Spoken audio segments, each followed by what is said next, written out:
Hi, I'm Greg. Welcome to Affect Studio. I'm here to demonstrate and discuss, or compare and contrast, the Rickenbacker 33012 and 66012. Nothing sounds the same as a Rickenbacker 12 string, and these two don't sound like each other. These represent the two main flavours of Rickenbacker 12 string models. Vintage, with a 2005 model 66012 with the toaster top pickups and 21 fret neck. Toaster top pickups get their name from looking like the top of a toaster. Then a modern style 2017 33012 with 24 frets and high gain pickups. The modern high gain pickups and 24 fret neck of the 330 were introduced in and are unchanged since 1969. 54 years ago, very modern, but is one of them better than the other? I'm playing these through a 965 Vox AC10 with an add-on top boost circuit. Same amp settings and no effects or additional processing, so you're hearing the instruments and how they compare.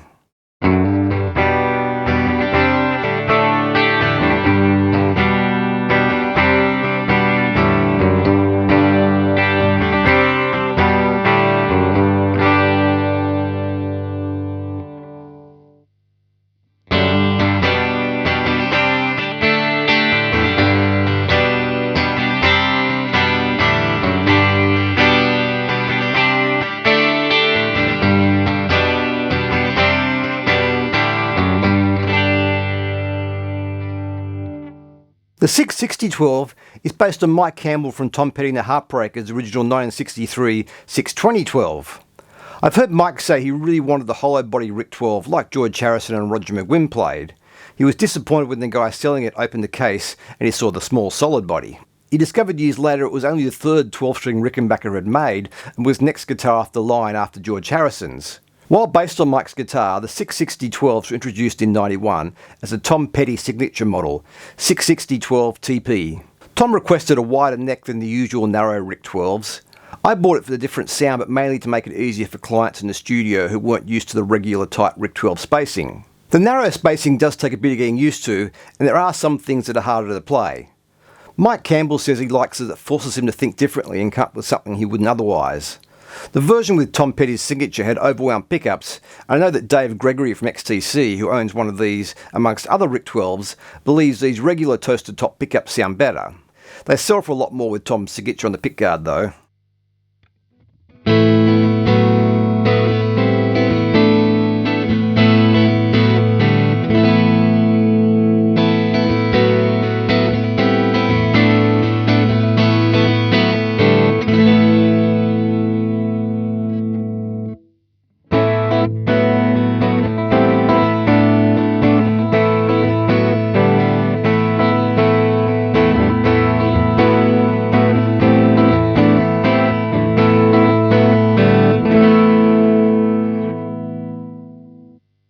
These two sound different for a few reasons. First is the body construction. The solid body is brighter and snappier than the semi-hollow body, as you'd expect. These are like an ES335 with a solid block through the middle and hollow wings. The toaster top pickups are also cleaner than the high gain models with more highs and lows. The high gain pickups have a stronger mid-range and rawer tone. So the combination of construction and pickup voicing puts them at opposite ends of Rickenbacker's 12-string spectrum. At one point I swapped pickups between them to hear how they compared.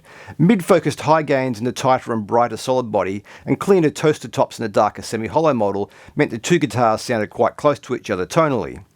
The high gain pickups aren't high gain by any modern standard. Lastly, the neck pickup is closer to the bridge due to the 24 frets on this, which gives it a different tone in the neck and middle positions.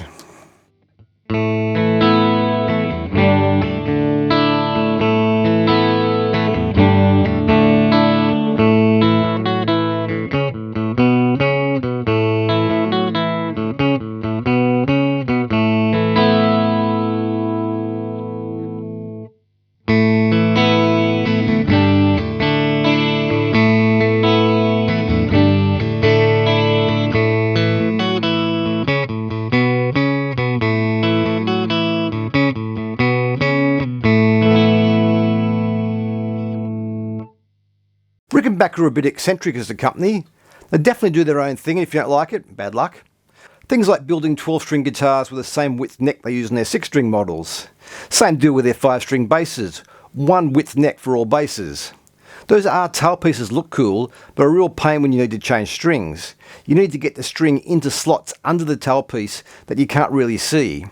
They don't like making 12-saddle bridges either, claiming the intonation discrepancies are part of the charm. Most Rick 12s come with a 6-saddle bridge. My 330 started like that. Apparently the 12-saddle bridge was introduced at the insistence of Roger McGuinn, who wanted it for his signature model.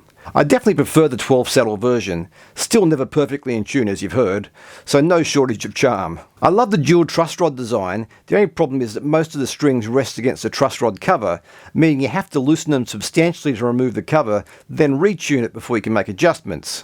The 5th knob blend control is also unique. It's basically a fine-tuned knob for the neck pickup volume. So with both pickups on and both volumes on full, you adjust the neck pickup volume with the blend knob until it sounds the way you want. I use it all the time, but not really sure why it's needed when you already have volume controls for each pickup. They also reverse the order of the strings from standard 12-string guitars, so the octave string is below the regular one, meaning the lower string is hit on downstrokes first. It gives them a different sound to other 12s, but is harder to play. Our fingers naturally rest against the neck at an angle, making a regular 12-string with a thinner octave string on top easier to push down. I have heard of people reversing them, which would require a new nut and reversing the bridge saddles. So with the Rickenbacker you get this, compared to a regular 12. So Rickenbacker, regular 12. So fairly subtle, but you can hear it slightly fatter and warmer by hitting the lower string first on a Rickenbacker. I love the sound of a good 12-string electric. They can add colour and texture to regular parts without being obvious, or be quite a feature with the right part. I owned a Japanese-made Squier Venus 12 for about 10 years, which sounded good, but it was never quite right. These really are on another level again. For a lower cost alternative, the down electrode 12s sound good and are easier to play than the regular narrow neck Ricks. Nothing sounds like a Rickenbacker 12 though. So which of these is better? Well, 660 is double 330, but I'd have to say they're equally good. The 660 is significantly brighter, but obviously you adjust the settings on your amp or roll off the tone if it's too much. The 660 is definitely a lot easier to play, thanks for the wider neck tom, and thanks for the 12-saddle bridge Roger McGuinn. So I really like both of these instruments, and they both excel at different things. It's a real privilege, of course, to have both, and most people don't have that luxury. There are times when I've gone to play a part on one that I was sure was going to be the right sound, and it's just not quite right, either fingering-wise or just tonally, and so I swap to the other, and it works. But of course, you can make these parts work on any of them with enough work and practice. You just need to sort of sharpen your fingers slightly to get into the thinner ones. So as always, thanks for watching. Please like and subscribe. I hope I'll see you soon.